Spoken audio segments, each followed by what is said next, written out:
Olá, quinto ano. Vamos para mais uma aula de história. Hoje a gente vai trabalhar aí na página 170, tá certo?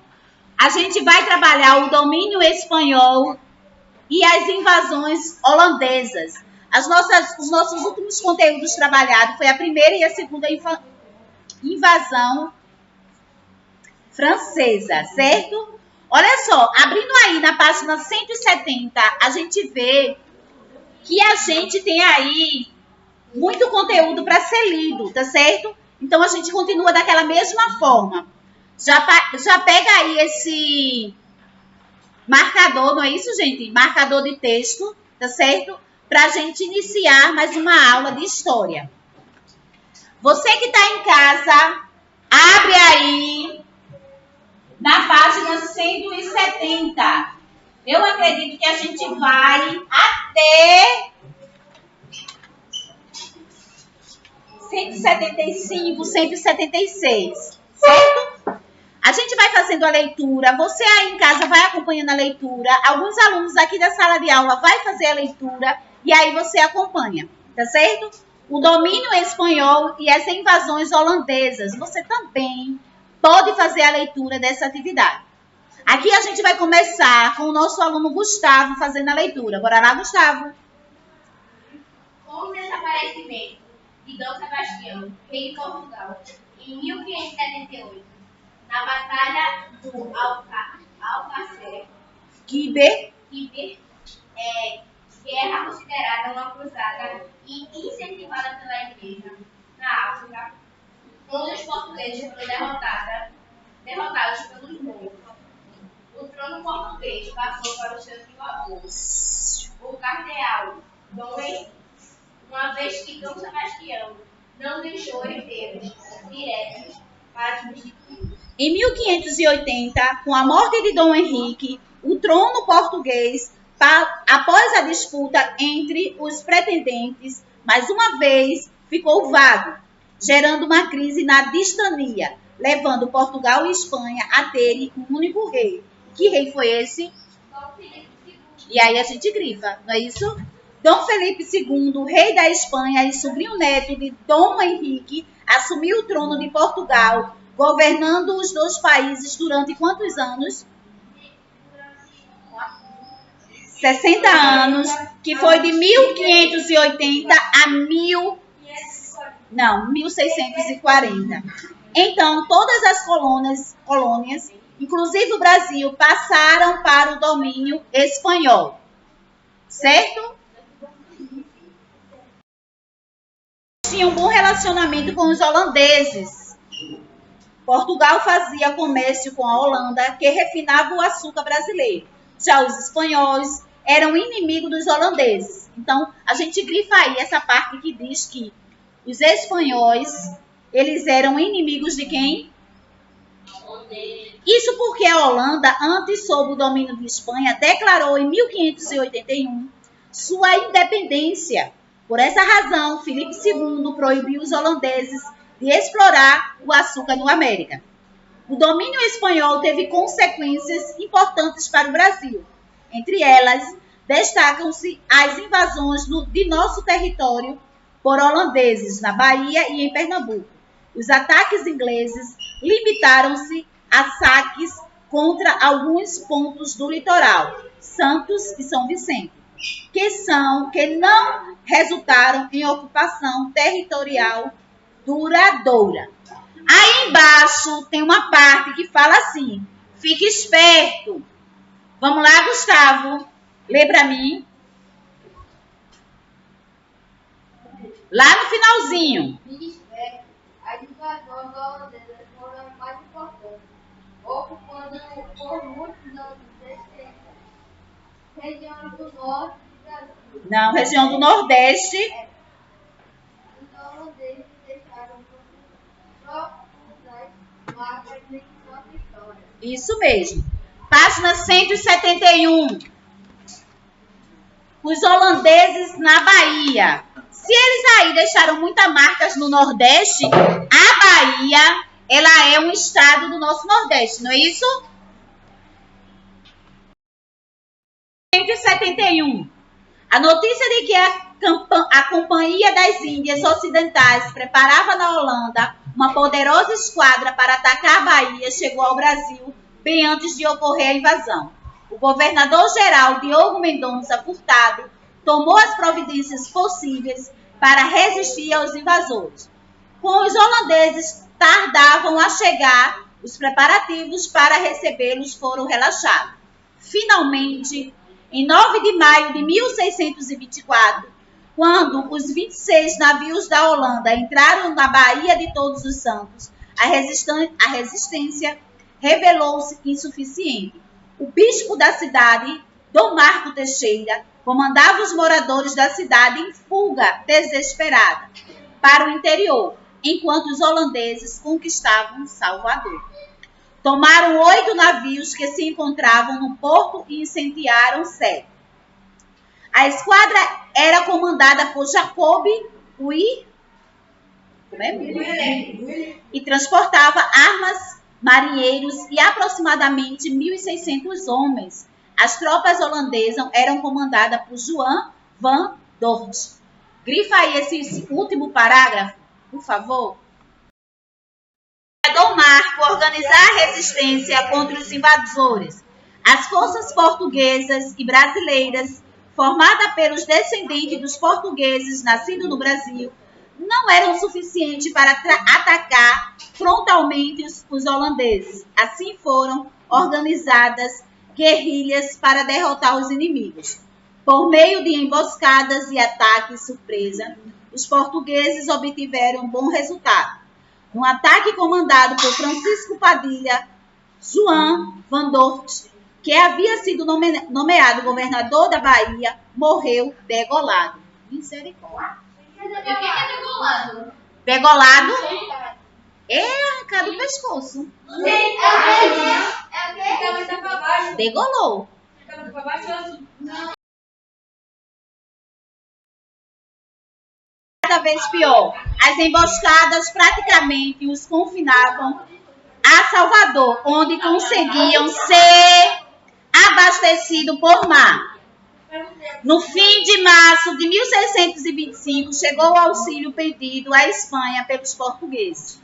Uma frota de 52 navios, 30 espanhóis e 22 portugueses, comandada por Dom Fradique de Toledo, que trazia mais ou menos 13.000 homens.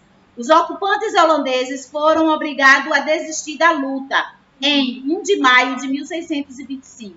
O governante holandês Hans Kieft rendeu-se.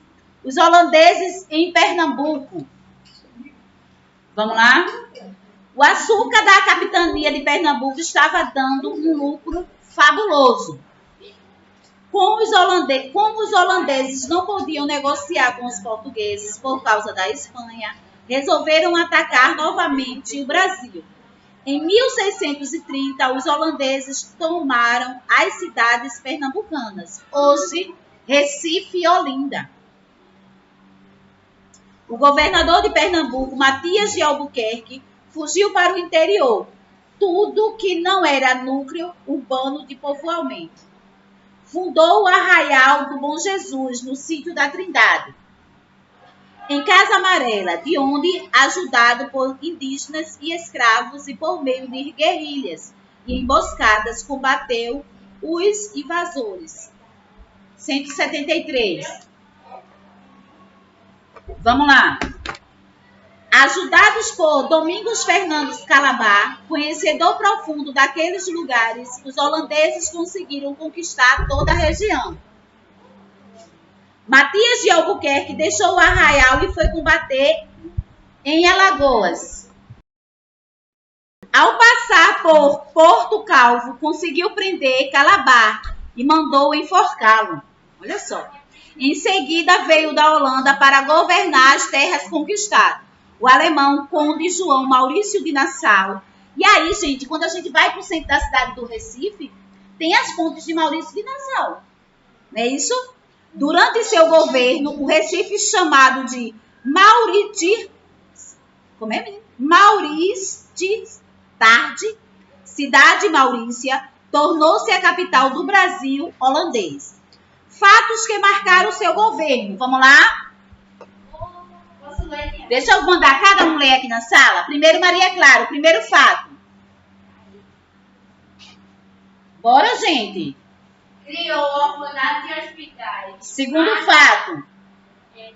Investigou em artes. Vamos lá. Peraí, gente. Peraí, que tem gente assistindo em casa. O primeiro foi, criou orfanatos e hospitais. O segundo, Maria Clara. Não, invadiu não. Investiu em artes e ciências. Permitiu o casamento misto entre as diversas religiões, católica, protestante e judaica. Permitiu a liberdade religiosa, apesar do domínio calvinista. Garantiu um bom preço para o açúcar. Estendeu o domínio holandês até o Ceará e até Penedo, Alagoas. Conquistou Luanda, principal fornecedor de escravizados. A presença de Nassau no Nordeste foi muito importante para a cultura brasileira. Vieram da Europa, amando Nassau, pessoa das mais diversas especializações. Lê para mim, Gustavo. Os pintores Franz Kosky e Albert Equinovoltes, primeiros europeus a resgatar o mundo. O astrônomo e naturalista Georg os cartográficos Big Boys e Cornelis Boljat e o biógrafo Gaspar Bartels IX. É muito nome, né? Bora lá. Além deles, muitos judeus, principalmente de origem portuguesa, vieram para o Recife durante o domínio holandês, destacando-se o rabino Isaac Aboab da Fonseca, o primeiro das Américas, e a cidade tornou-se importante dentro de estudos judaicos. Graças às suas qualidades de administrador, Maurício de Nassau conseguiu firmar o domínio holandês em Pernambuco. Aí aqui, gente, do lado está a primeira sinagoga da América, fica no Recife. Essa sinagoga, ela fica no Marco Zero. Durante o governo de Nassau, Olinda foi reedificada e o Recife embelezou-se com a construção dos palácios de Friburgo e da Boa Vista. Além das pontes. As pontes são aquelas pontes, minha gente. Aquela ponte que a gente vai para Guararapes, onde é colocado o Galo da Madrugada. Aquelas pontes da Conde da Boa Vista. Não tem aquelas pontes que passam do rio para a gente atravessar? Isso. Além de pontes, canais, museus e observatório astronômico, Nassau conseguiu assinar um tratado de paz com Portugal, que só foi possível com o fim da União Ibérica, em 1640. No entanto, a Holanda começou a cobrar juros altos sobre os empréstimos que havia feito aos donos de engenho. Nassau discordava das ordens que recebiam da Holanda. Aí a gente tem o Palácio da Boa Vista, a residência de Maurício de Nassau no Recife. Então, em 1644, recebeu outra ordem, entregar o cargo de governador e voltar para a Europa. A partir daí, foi reiniciada a luta contra o domínio holandês. Essa luta foi conhecida como Insurreição Pernambucana. Juntos, portugueses e brasileiros, brancos, negros e indígenas derrotaram os holandeses em 1654. Vamos para a última folha, rapidinho. Chefiado pelo português João Fernandes Vieira, tinha como principais lideranças o paraibano André Vidal de Negreiros, o negro Henrique Dias, Martins Soares Morenos e a indígena potiguar Felipe Camarão.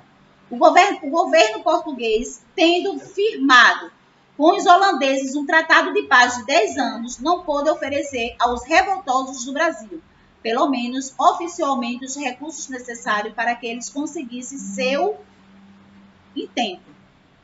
O primeiro combate de importância ocorreu no Monte das Tabocas, sendo os holandeses derrotados. Os pernambucanos venceram também em Serinhaém, Nazaré e Porto Calvo. No dia 19 de abril de 1649, as tropas libertadoras venceram a primeira batalha dos Montes do Guararapes. Os holandeses ficaram cercados no Recife, sendo abastecidos por navios que vinham da Holanda. Se a gente perceber bem, algumas palavras aí que a gente fala está relacionada a muitas coisas que a gente vê no centro da cidade do Recife. O Monte dos Guararapes, a gente tem a parte da Guararapes. Maurício de Nassau, a gente tem pontes, tá certo? Deixa eu terminar aqui rapidinho. Fala, Clara.